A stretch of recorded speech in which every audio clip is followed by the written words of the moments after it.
I'm Rick with EcoSteps Coatings. Thanks for joining me again. Today we're going to talk about glazing. Some simple techniques to maybe help it work a little easier for you. It is probably one of the most trying things to do is glazing, particularly with waterborne systems. We've tried to simplify it as much as we can using the Glaze-Master, and there's a few tricks and techniques that both we've developed and we've gotten the feedback from our customers over the years of tricks that they've done to it. Water-based glazes are naturally going to dry a little bit quicker. However, it's not a ton quicker, and it's still production oriented. We could make this product, the Glaze-Master, we could make it dry, we could make it take hours to dry if we wanted to. The problem is you lose all your production. So there's a happy medium in there in that you have enough open time to work with it, yet not so much open time that you're standing around for a day or more waiting for it to dry so that you can top coat it. So we've tried to marry that with the best of both worlds. We've got a couple of different glazes, the Glaze-Master, but there's two forms. One's rather liquid and then the other's a thicker version. Depends on what you're doing, what technique you're doing, and so forth. But we're going to actually sample on this door, half of this door. We're going to do just a simple technique, leaving it in the reveals and so forth, the most common one that people do. And I'll probably dabble with a few techniques and so forth on that rather than just doing the whole thing. This is a board we've already done. We did this one quite a while ago. And I know the camera won't let you feel it, but the system that we did here was we stained it, we put 2 clear coats on it, we glazed it, and then we put 1 final clear coat on it. And you can feel, I mean, just a perfectly smooth, soft feel to it. And yet it has that slight antique. We went a little bit more than just the reveals. We did do a wipe down across the whole surface, did a full removal of it from there. But it does give it that antique look that so many people are searching for. The glaze in and of itself is, we're going to stop it here. I'm going to set up and do this, and 3, 2, 1. Okay, I'm going to set up real quickly, do some glazing on this one. I'll be back with you in 2 minutes. Thanks. Okay, back and ready. Now again with the glazes, there's a couple of different options. Our standard glaze comes in 5 standard colors, just call it the Glaze-Master. It works great. A little bit heavier bodied, pigment based. You can dilute, adjust concentration and so forth as much as you want or want us to do for you. There's another one that I like, and it was a contractor that showed me this, utilizing our gel stain. The gel stain works great. It's a dye-based product, but it has a lot of open time and a slightly different feel to it. It's a little more gelatinous in nature. And it does a great job hanging up in there, maybe not quite as opaque as this one is right out of the can. Again, you can adjust the opacity on this one yourself, but I really like using that one. So I think what I'm going to do is actually, now that I said that, I'm going to do this in 2 halves here. Grab the tape and just run a little bead on there.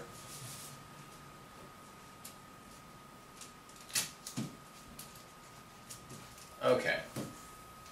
So I'm going to use the gel stain first, and the color is Fresco here. And what I'm going to do, nothing fancy, and I apologize about the angle on the camera, but I need a flat surface to work on. So I'm just going to take a plain old cheesy brush, take this, and it's just got some body to it. It's not real thick or anything like that, but I'm going to do a full application and then a removal using a dry brush and rag technique. Probably one of the more common ones. So I'm going to apply it semi-liberally, just over the surface. See if I can not make a big mess here. I'm pretty notorious for that. Like I just did. Just applying it semi-liberally there, nothing super fancy. Okay, I'm going to take a rag and remove a good amount of it from here.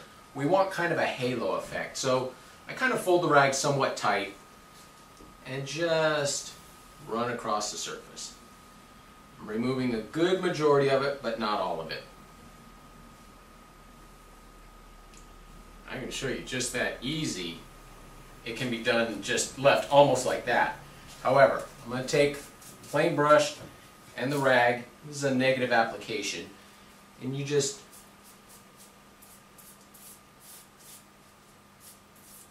Keep applying and removing. If you see some areas that have too much, simple enough, take the rag, do some removal of it. Now, I got an area where it's drying a little bit. It's a little warm day out here. I'm going to just dip my brush in a little bit of plain old water. Run over the surface. That re-liquefies everything so that I have more time again. Dry off the brush.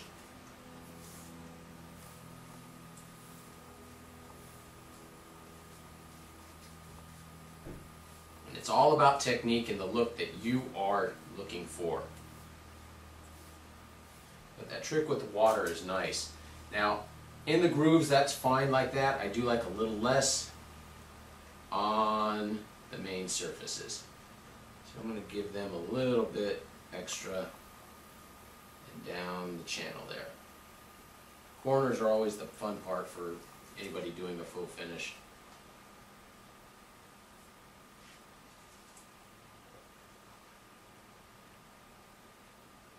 That is it. I'm going to leave that one alone. Let that dry up while I'm working on the next one for you. Next one, we're going to use a glaze, the actual Glaze-Master. So that is this one. Move this back out of the way. Now here is a trick that somebody taught me that I was talking about, one of the contractors. Get some of these bristles out of there. You actually apply a little water to the surface first. So you go through, just, I had a spray gun, I'd missed a little bit of water on. But it just gives you that little extra bit of open time. And I'm just going to use this brush because it's the only one I had. Didn't stir it. Give me a second.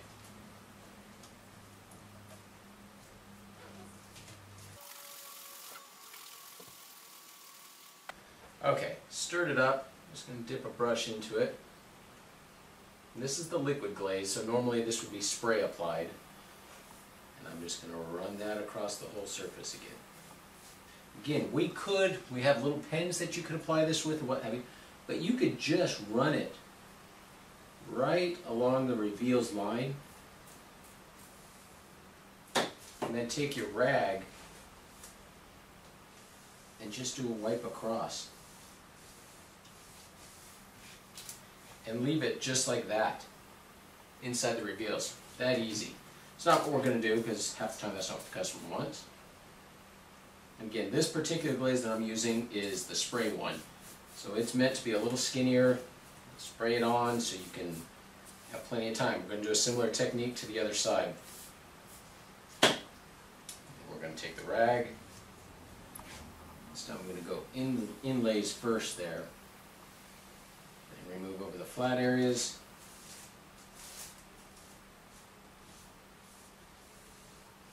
And go back to dry brushing. This one I'm going to leave a little bit heavier on there for a little bit more effect, a little bit more of that stray type effect out of it.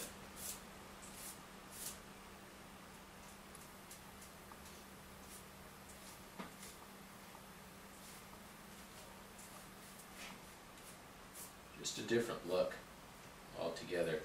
And that's part of your guys' job, is to figure out the look that your customer wants. However, the product is doable as is. See, I'm not sure the camera will do it justice, but see the original coat under here. Here we use the stain, the gelled stain. Here I use the glaze itself. This particular one, the chocolate, rather opaque. I could have done a much more dilute version and gotten it much more transparent. That's entirely up to you and the look you're looking for. Now, one thing with our glazes that makes them unique again, if this is going on an entertainment center, baluster, something like that, not subject to a ton of wear and tear, you don't need to top coat it. This is a urethane based glaze. Once it's on there and dry and set up, that's it. It's staying on just like the finish is. You don't have to put a clear over it. If it's going in a kitchen or bathroom, I'd still put a clear coat over it. The gelled stain, a little bit different. If you're using that as the glaze, you do want to top coat that one. And you can stack glazes. I've seen some pretty phenomenal looks where people have stacked multiple colors of glazes with multiple opacities on it. Just gotten a whole nother look and dimension out of it. As creative as you can be, this stuff will handle it for you. So that is glazing, real quick, real brief on it. Have a spray bottle of water or a spray gun of water. If something's setting up on you too much, you're in the middle of a Santa Ana, we have to deal with those out here where it's extremely dry and hot. Things are going to set up fast. There's retarders you can add to this to slow it down, customize it to what you want the product to do. Glazing, relatively simple, little intimidating. One of those you want to practice at first. Once you get the hang of it, like all the EcoSteps products, it's stupid simple to do. That's it. I'm Rick with EcoSteps Coatings. Thanks for joining me. Wine your body, wiggle your belly, dip and go down in a new style.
Okay, so you can see, let me get this leveled here.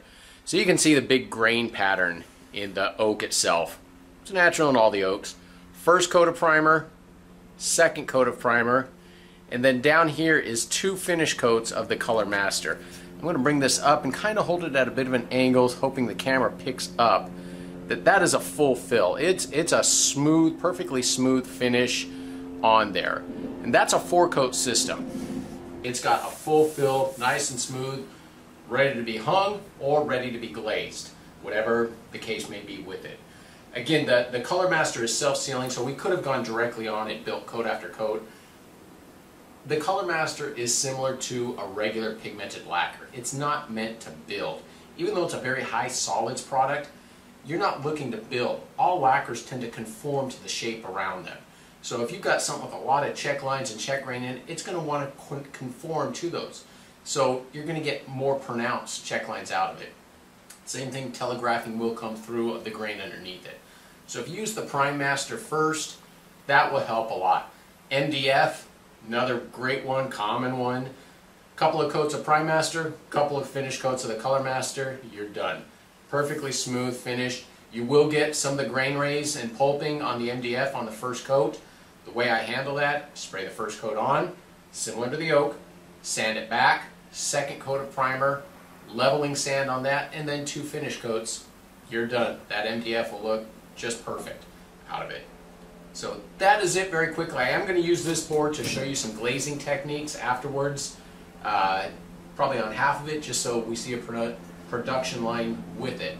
But that is it, the Color Master, Prime Master combination. Extremely easy to use, still very production, quick drying type product. That is it for this one. I'm Rick with EcoSteps Coatings. Thank you for watching. Why